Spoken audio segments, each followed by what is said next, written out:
বাংলাদেশের বিচার বিভাগ ভালো না।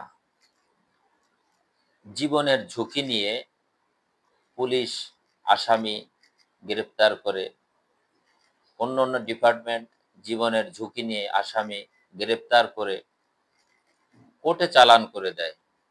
আর বিচার বিভাগ এইটাকে হালকা করে মার্ডার কেসের আসামি তাকে জামিন দিয়ে দেয়। এ কেমন দেশ, এ কেমন বিচার? বিচার বিভাগ যদি নিজের বিবেকের কাছে প্রশ্ন করে, তাহলে সে নিজের কাছে ধরা খেয়ে যাবে। বিচার বিভাগ আজ ঘুষ খেয়ে, টাকা খেয়ে তারা সঠিক বিচার করতেছে না। তাই আসুন বিচার বিভাগকে বলবো, আপনারা সঠিক বিচার করুন, সঠিকভাবে কলম চালান, দেশের ভিতরে শান্তি প্রতিষ্ঠা করুন।